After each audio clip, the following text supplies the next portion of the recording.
Hey, I'm Delise. And I'm Jenny. We know that parenting comes in seasons, and even the smallest wins deserve a happy dance. Join us as we chat with moms in every stage of the parenting journey, fixing our eyes on Jesus each step of the way.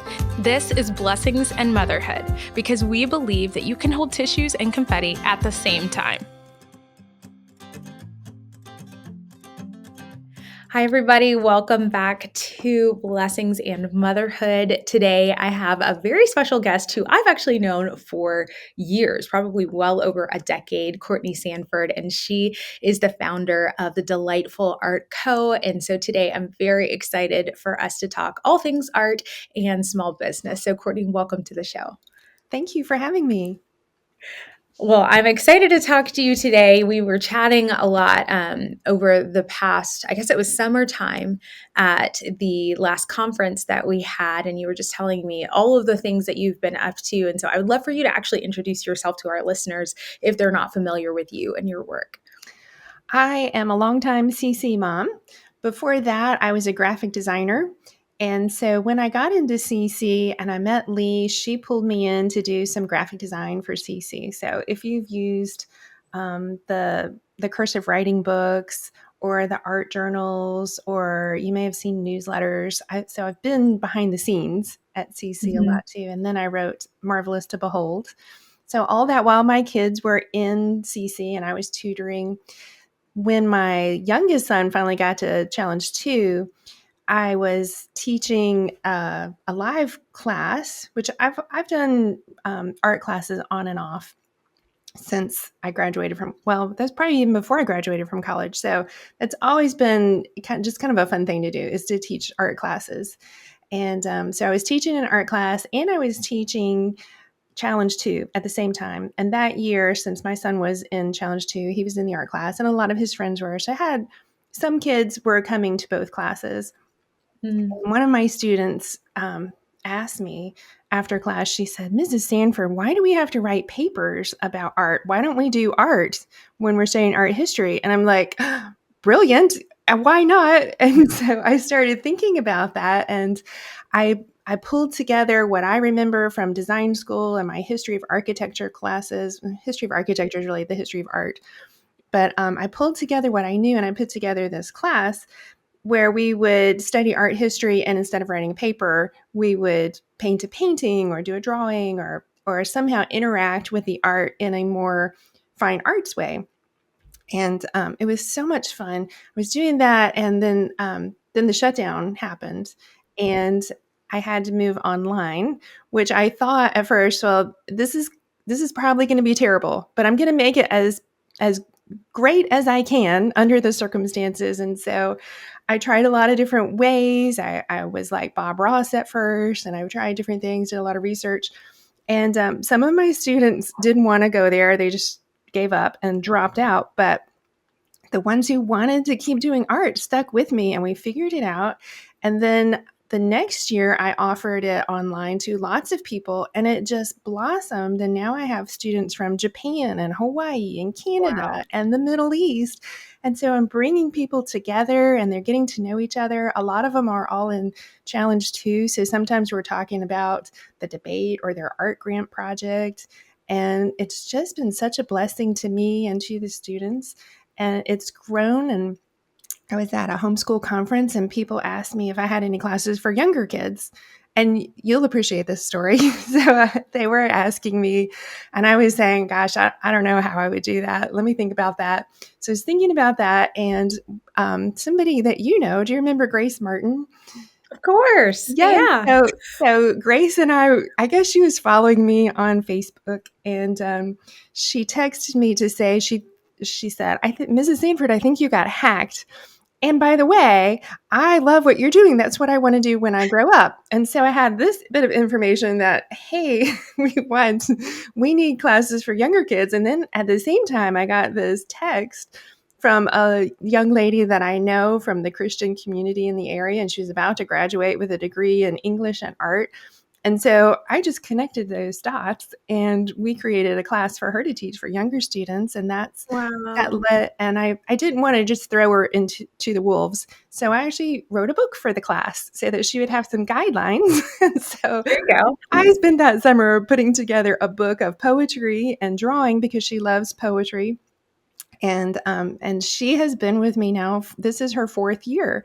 And that's amazing for someone right out of college to stick with their first job for Yeah. 4 years. And she now has 4 art classes, and they all have something to do with poetry or English. So now one of the things I love is connecting artists who love other things with art classes and art Mm. students. So that's been a real blessing. And we've kind of discovered this arts integrated learning. And that's been a real blessing that I kind of experimented on my own kids, but I've been able to do it really intentionally now that I'm not homeschooling and I can focus on it. Yeah, that's amazing. I am so fascinated by your ability to take an idea and transform it or really massage it into something different, which makes perfect sense because you're an artist. So that's what you do. You take paint and then you make it into a painting. You take raw ideas and you turn them into something beautiful. And I'm sure that you probably have a pretty good idea of where you're going before you get started. But I just think that's incredible that you're doing that with businesses, you're doing that with classes, you're doing that with books, and then you're doing that with paper, canvas, and all kinds of different mediums.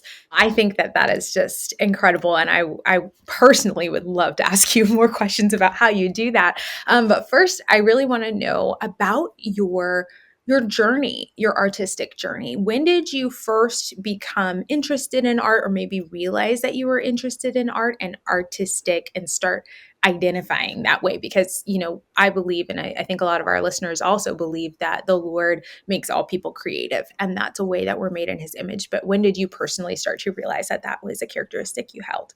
Well, I was always drawn to creative activities in school. I was drawing and using colored pencils, but it wasn't just drawing and painting, it was creative writing. And so my Mm. favorite classes in high school were English classes when you got to be creative in your writing. And I actually did not take an art class because I was in the band and marching band. And so, Nice. I was playing the flute and I was captain of the rifle squad, and I didn't have time for any art. I was just thinking I was going to grow up to be an English teacher, and I was just going to be creative in teaching English. So I went to college. I went to UNC Chapel Hill, and it turns out I wasn't even a great Christian at the time. I was I was probably like a lukewarm Christian at the time, so it wasn't really about that. But they, in their English department, they weren't looking for creative people. They were looking for people to churn out, to reiterate their ideas. And I Okay. wanted to be creative and think for myself. And so I transferred to state to go to design school, and they really wanted you to be creative. And so I was like, Yeah. yes, this is where I want to be. But I didn't really have the skills. I had taken a class. You'll appreciate this. I wasn't a very good student. I mean, I was like an A student, but I was a public school student, so I wasn't a classically educated person like my kids are. But you have to choose a science at Chapel Hill, and one of the options was the science of photography. I'm like, that sounds way better than biology, so I Okay. immediately signed up for that. And so in that class, there was the science component. Like, I had to learn the chemistry of black and white photography and the optics and the eye. So there was a lot of science, but the lab was a dark room. And so I was taking film photos and developing them in the darkroom and just fell in love with it. So I started to pursue that. So it was creative writing and then photography. And then in design school, I fell in love with graphic design and typography and painting and anything creative. So I did that. And then my first best job out of college was at the Performing Arts Center in Charlotte, the big Blumenthal Performing Arts Center. Yeah. So, I was doing Broadway shows, I was doing billboards and posters and table tents and pocket counts. I was doing so many creative things. And it was so much fun. And I also got to go see all the plays for free. So I got to see opera, and that was Best job really, ever. opera is so expensive. You hate to pay $100 for something you don't know if you're going to like, but if it's free, then I got to go, and they didn't want any empty seats down front. So I was front row seats to all kinds of interesting things. And that just really, I'm a big believer in beauty in, beauty out. So Mm. loading, well, I didn't know this at the time, but now I know the more you load your brain and your kids' brains with beauty, whether it's theater or music or art, you just got to load it up. And I felt like that time was creative for me, but it was also a time of loading beauty and observing things. So that was a real blessing. Oh, that is so cool. I'm still in awe of this fantastic first job that you had. Honestly, I would have cried if I had gotten that job. I would have been so excited. And how I actually met Courtney originally, I think, is when her children were doing um, theater, but my mom also worked with her at the same time. But anyhow, Yes. so I'm very passionate about those things, as you know. And I'd love to hear more about what you just said, beauty in, beauty out. I think some parents who didn't have that kind of an upbringing might feel a little bit overwhelmed about where to start, especially when it comes to pouring into your children. Do you have any recommendations, any things that you love or have been really glad that you poured into your kids in the field of the arts? Yes, well, when I was a child, my mother loved art too, and she would just have coffee table books of famous artists out on the coffee table. And yes, you did, your mom too. Yes. Oh, So yeah. that was my Inner first, child. yeah, my first introduction to Monet was the coffee table books, great big color. So it can be as simple as that, and you can find them at secondhand stores. So I've just built up a library at home, and I use library books too. So my best advice to young moms is to get a laundry basket for books. And you can Mm. call it something amazing like the magical laundry basket of wonder, and take that to the library every week. And I would have an index card with what we were studying at CC, and I would try to find books related to that, but I would also get something with geography, something from the arts, something from science, something from history. And then I'd let Mm. them pick something that they were interested in too. Then you bring the basket home, put it in the living room, and tell the kids you have 2 weeks to enjoy these books. And then they go back. And so they have a deadline. And so they're like, oh, we got to read them before they go back. Plus That's they go good. back in the basket and you don't lose them and end up paying $100 in fines because they fell under the car seat. But yeah, that happens. So library books and secondhand books, such a great resource. We also did our symphony does a children's symphony Yes. program, and I got an annual pass to that, the annual subscription, whatever that is. And so we went to all of those, and so that poured in music, and I had the art. We also go to museums whenever we can. If you're traveling, you can find a Georgia O'Keeffe Museum in Santa Fe, and wherever you go, just be on the lookout for things to see. And we just kind of work it in that way. That's awesome. I love that you talked about the coffee table books and really just making it available. I think sometimes we feel like we have to force something down our children's throats in order for them to develop an appetite for it, but making it available and showing them how much you love it and just continuing to present the item is usually enough to make them at least a little bit curious. And something my mom did was have a calendar. So every year we had a different artist calendar. And you start your day and you've got to write the date on the top of your paper before you do whatever writing you do. But we would just discuss that artist and that art piece. And so I learned a lot of the great artists that way. And it still helps me in Jeopardy.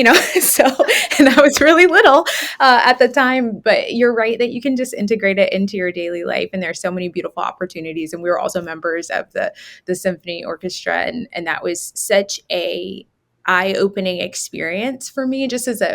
I'm sharing this because I was homeschooled through high school. And I think sometimes people who are experimenting for the first time wonder, how is my child going to look back on these things? But now I am in my 30s looking back on these things. And I was just telling one of my music students the other day, that those experiences changed the way that I look at music, and I hear it all as a story, but I started practicing that as a child. And so you really can start it young and develop those interests. I would love to know if you had a child who maybe was a little bit resistant to the arts and didn't feel like they were as artsy, and how you addressed that if that was the case for you. My kids enjoyed art from the beginning. I do remember one conversation. So I have two kids close together, and then there was a little gap, and there was a younger one. So he was more like their pet, and so than their sibling. And so they were always like doting on him and looking out for him. So Ellie was very motherly. Yeah. And I can remember we were doing art together, and I was doing my own, and everybody's working on their own art.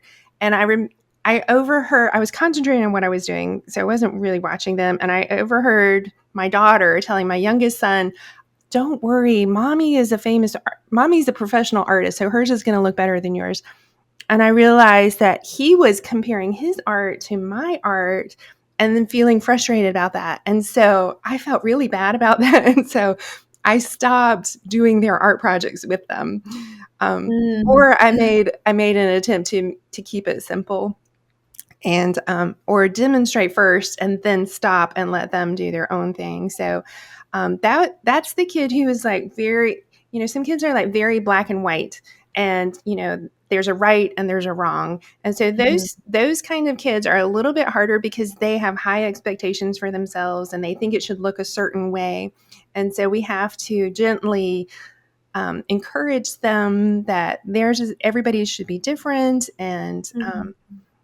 But I push those kids towards like pen and ink or architectural drawings where they can Okay. use a ruler and it can be straight lines. So he loves that. He does architectural drawings, and he's in his third year of college. He's taken a drawing class, and he's sending me pictures, and he has finally loosened up and developed kind of a sketchy, loose style, which I'm really happy to see, but that was not his nature when he was younger. So, trying to understand their brain and how you can direct them. If they really wanted to, if they see the world in black and white, they're going to enjoy pen and ink drawings with Yeah. a straight edge. All right, you guys, it's that time of year again. National Commencement is right around the corner. Mark your calendars for the 2025 National Commencement. It's going to be May 16th through the 17th, 2025 in sunny Southern Pines, North Carolina. Presented by the Classical Conversations Foundation, this is a time for CC families around the nation to celebrate together with fellow families on the homeschooling journey. Plus, there's going to be so much more on the agenda, including a welcome celebration for the graduates and their families, a Q&A time with Lee and Robert, and the 2025 National Memory Master Championship. So if you have a student who's going to graduate in 2025, begin planning to join us in North Carolina for the National Commencement Weekend. Again, those dates are May 16th through 17th, 2025. Registration is open now, so you can learn more at classicalconversationsfoundation.org. We hope to see you there. That is a great way to think about it. And honestly, I don't know if that's a common way that art teachers approach teaching art, but I have never heard that perspective before. I think my impression up to this point was that everyone, and I did take a lot of art classes and I loved art, but everyone needs to just loosen up. And if that's your personality, then you need to do it. And if it's not your personality, then it needs to be your personality. We're all going to go into this one category of art, and there's no room for anything else. Yeah. And I just love that you were able to let the Lord teach you how to meet your son where he was, because there are a lot of different forms of artistic expression. And going back to what we were saying about how the Lord is creative, some things are very structured, and that is still creative. And creativity thrives in structure. So for him, we might look at Escher. Escher loved mathematics, and he even has Mobius strips and really complicated mathematical things in his drawings, and they're very precise and usually black and white. And so I think Joshua really would be an Escher type artist. So the more Yeah. you know about art history, the better you can direct people towards discovering their own style. Now, when I'm working with high schoolers, though, I tell them, don't hate it till you try it. I want them Mm. to try all the different styles before they decide they hate it. And then I'll tell them, if you try it and you hate it, then that's legit. But don't hate it Yeah. till you've tried it. But I think, That's yeah, I think one of the problems with modern art education is the belief that art is just about expressing your emotions or awesome. getting a response out of the viewer, like getting soliciting an emotional response from your viewer. Mhm. That's a very narrow view of art, and that's just recent. It's just modern. It may pass. So if you look Mm. at all of art history, it hasn't always been that way. And so I think we just get too narrow minded in modern art education and just think, it's got to be emotional and you got to be, Right. you know, it doesn't, there may be other things to express. You may want to express precision like Da Mhm. Vinci or Dürer. Um, so yeah, I have a lot of complaints about modern art education. So Oh, we're trying well, to we flip could get that. into that. Honestly, there's a space for that conversation. Um, and you're making me think so much about two things. One, Marvelous to Behold, which is the book that you authored, and then also the Math Map, which you, if I believe I did my research correctly, you helped work with the Math Map in its infancy, I correct? did, yes. I helped Lee pick the art for the covers. From what I've seen, a few things have changed since I was there, Sure. but I was in the initial discussions of what could this be, and I would pull art and show it to Lee, and we had some great math conversations because I came in as the designer and like, how are we gonna format this, what form is it going to take? And so but she would also try to teach me math as a non-math person, and I would say, wait, you are using words I don't know. She was like, well, I thought everybody knew this. I'm like, nope. You gotta. So I feel like I hope I've helped non-math people by telling her things like, this doesn't make sense.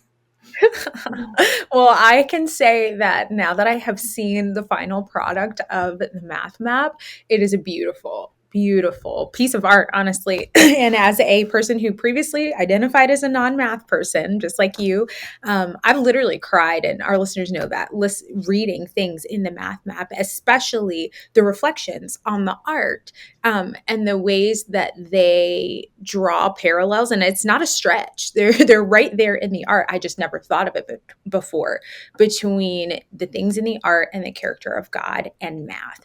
And so it really is beautiful. And I'd love to hear from you actually about your organization process as a mother, because you wrote and you were working on the Math Map when your children were much younger, and then you wrote Marvelous to Behold when your children were much younger. So how did you approach that logistically as a homeschool mom? Well, I got up before them. And so Mhm. I could usually get a couple hours of work in before they got up. And then when they were ready to start school at about 9, I would focus on them from like 9 to noon. And and we would always do math first, and then we would do language arts, and then we would do memory work. So we had a good schedule. It wasn't like I was trying to make up every day Yeah. uniquely. You get a pattern going, and then that relieves some of the mental strain. And so we had that pattern going. And then after lunch, I would work with whoever needed to read aloud, or, whatever, or, if we were writing a paper. So I would usually finish with them by about 3 o'clock. And they would either go outside and play with the snovers, the snovers. Oh, yeah, I do. So my best homeschooling advice is try to live next door to someone else who's homeschooling. And then the goal is to get finished with your schoolwork so you can go outside and play in the yard. So I was blessed that they could go outside and play in the yard. And then I would work again from like 3 to 5. And then in the evenings, my husband would read aloud to them, and I would get a few more hours of work in. And then, so for like Marvelous to Behold, I set a schedule for myself where I would, for 1 week, I would research, and then the following week I would write. And so again, Mm. I didn't have to make plans. I knew what to do, so that when I got that 2 or 3 hour block, I was ready to go and I knew exactly what to do. And I stuck That's to my really good. schedule. Yeah. So Yeah, and sticking to it. yeah, I would set deadlines, and I'm like type A enough that if I have deadline, I make it, even Mhm. if I was the person who set the deadline. I'm just compelled that way. Yeah. Well, it's important to keep promises to yourself. Mhm. Like sometimes your own deadlines are the most important ones, and that helps you to continue to be faithful to the things that the Lord's called you to do. Yeah. And I love just that you got into the nitty-gritty of structuring the day, because I think sometimes we discount the importance of that. But just doing those simple things over and over and showing up can be enough to create your own business, to finish a book, whatever that project that you have, just a little bit at a time. Um, Earlier, you were mentioning some of your qualms with the Modern Art Society. And I love to hear your perspective of the place that the liberal arts have on daily life, because I see a huge trend, at least in my generation, of sort of washing the world from the liberal arts. And instead of valuing those, we're really valuing STEM and STEAM pursuits and mathematics. And I think there's obviously a place for both. But would you speak to that, the place for the liberal arts and the application of it in our daily lives? Um, yes, I've been thinking about art so much. I have to take a minute to think more broadly. So the STEM situation, and I can say this. So I'm an artist, and I've raised scientists. And Mm-hmm. so, and I've had people say, well, we don't do classical because my son is clearly going to be in a STEM field. And I felt it in my heart that a classical education would be good for a STEM major. But now I can wholeheartedly say that it worked, because I have a son who was classically educated all the way through high school, and now he's in dental school. In about 6 months, we'll have to call him Dr. James. There you go. And so he was a chemistry philosophy major in undergrad and really stood out among his peers. He got into a chemistry lab, and none of the other kids in the on the lab team, they were doing a lot of great research, and they needed to apply for some patents on this stuff they were Hmm. discovering, and nobody else on the team could write for the patents. And so James could not only do the science, but he could write as well. And so he wrote all the patents, and so his name is on like 5 US patents. And so it was such a blessing that he could write and do science, because in our time, this is just modern. Like if you think about the Renaissance men, they could do science and art and all kinds of things. So I think Mhm. we're really limiting ourselves by saying you have to pick one. And if you're good at one thing, you're probably not good at anything else. I think that's the message that a lot of young people hear. And so I tell my students and my own kids, if you're good at one thing, you're probably going to be good at a lot of other things. But Elon Musk is a good example. He's good at a lot of things. So Mhm. he's the Da Vinci of our time, and your kids can be too, if you just don't put that idea in their head that they need to specialize.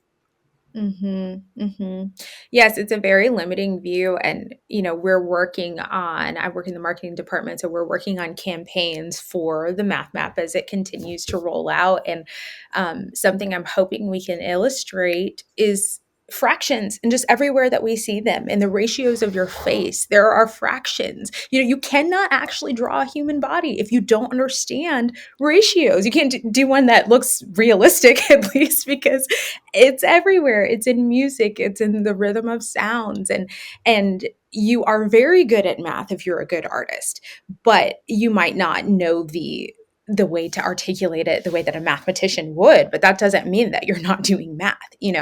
And so I love that you have raised your children in that way. And it's so cool to hear about James and the examples. Now you have the proof. Right? You tested the theory, you have the proof, Yeah. and it works. And the ability to communicate ideas is critical. And so I really am hopeful about our generation noticing that gap and even paying attention to what you just said. Leonardo da Vinci, he was a scientist. He was a scientist and an artist. And we know that about him. We see the types of things that he was drawing, but I think somehow we've decided to believe that lie. And so I really appreciate what you said about that. Um, so, can you talk just a little bit about young children, maybe under the age of 6, who are exploring and what it looks like to cultivate those early art skills, maybe in practical ways that parents can do today?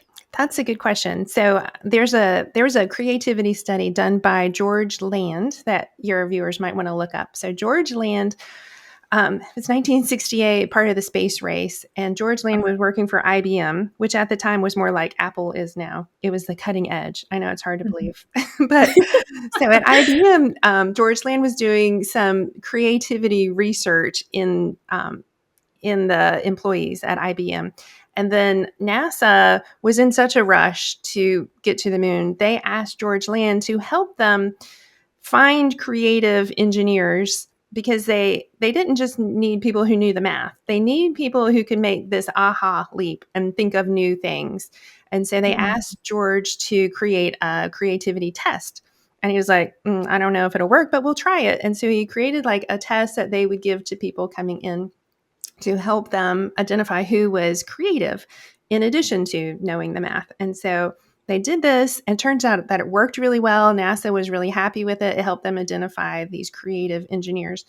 So after that all settled down, they said, let's take it out into the world and we'll test it on children. So they did. They tested a group of 5-year-olds, and the results came back like 98% of all 5-year-olds tested as creative geniuses. And they were like, well, this is fabulous. Let's test the same group of kids again in 5 years. So they're 10 years old.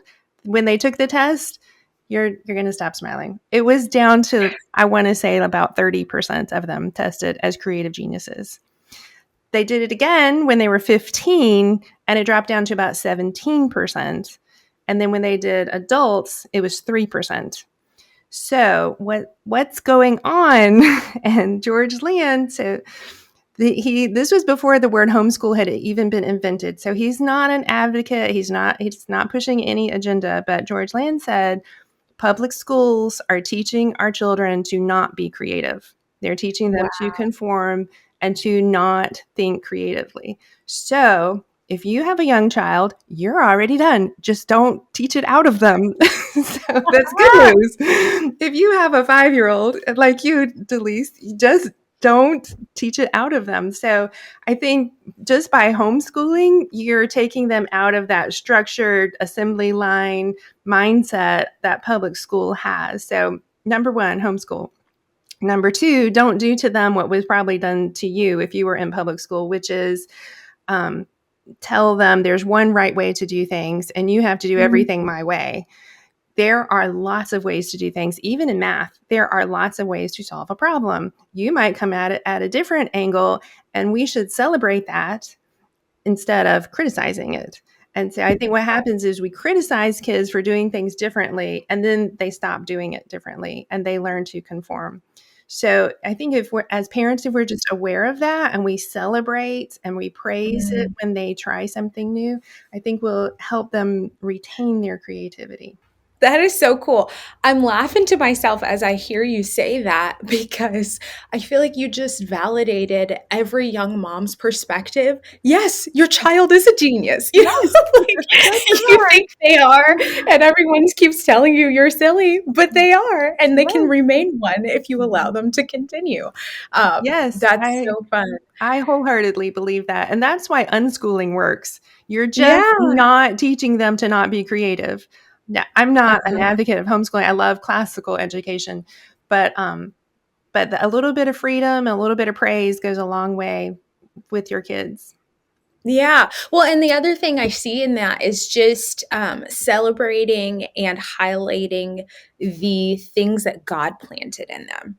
Because that young child has not been tainted, molded, shifted by the world and other people's thoughts, but they were molded and created in your womb. And so the Lord placed that curiosity and that creativity and that ability to think outside the box in them.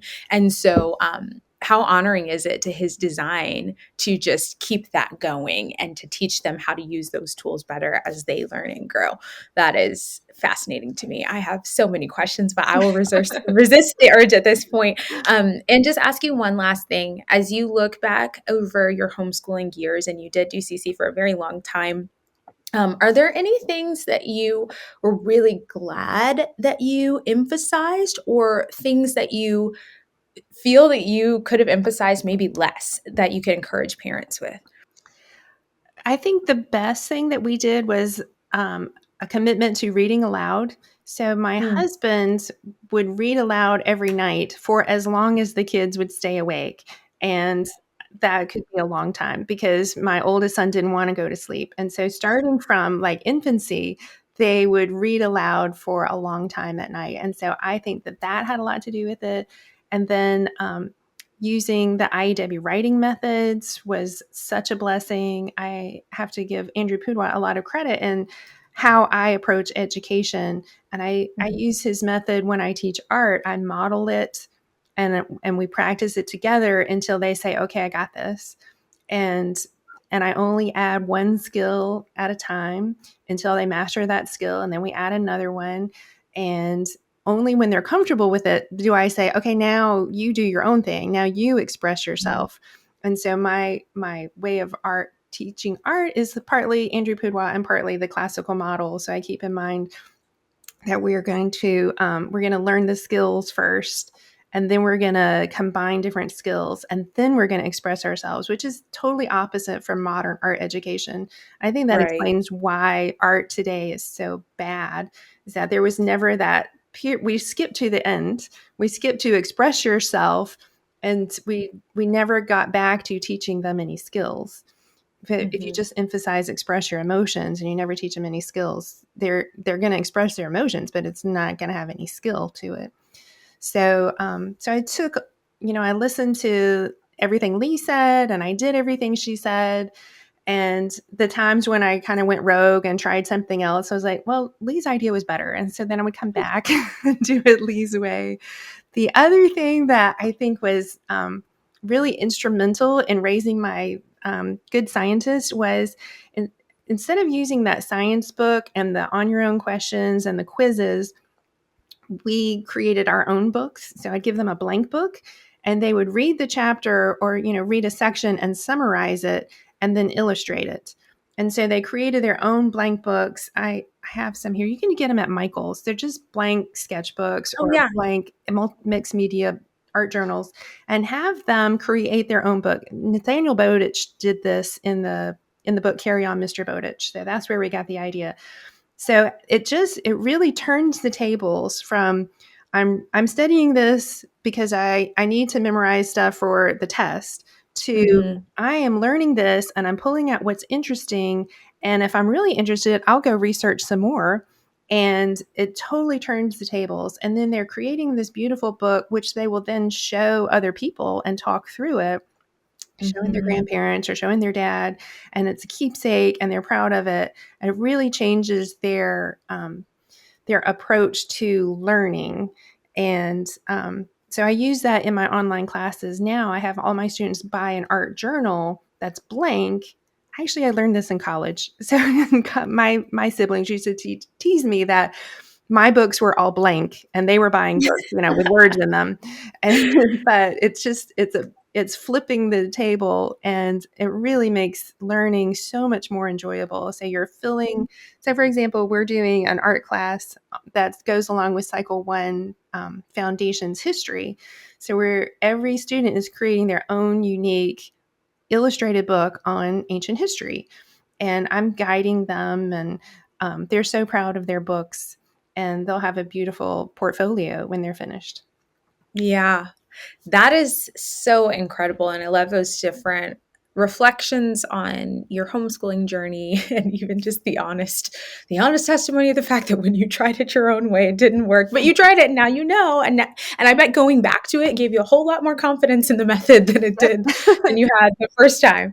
And so thank you for sharing your story. And I know that people are probably chomping at the bit and saying, okay, well, where can I go take a class? So can you give us that information so that people can find you and all the things you offer? Yes, go to delightfulartco.com. You should be able to type that in your browser and it will come right out. www.delightfulartco.com, and you will see our philosophy. Our mission is to be a light in the world of art through online classes, curriculum, and retreats. And so you can find all those links on the homepage. And we have self-paced classes that you can start anytime. We do retreats in the spring and summer for mostly for us to get to know the students that we see online. It's so great to get together in person and for them to see their friends that they've seen online. So that's been a fun tradition for us. And I've been doing it so long now. I've had students who were with me who've gone to college to major in art, and they're coming back as teachers now, or as interns. So it's been my pleasure to kind of minister to these budding artists and be a safe place. The art world in college is kind of dark, and so I want to encourage artists to remain Christian even if they pursue arts. And then if they teach with me, they can make money in a short amount of time so that they can pursue their art. So that's kind of our goal there, is to, we provide these classes to integrate art into what you're already teaching. So we have classes in art and biology and art and history, and of course, art and art history.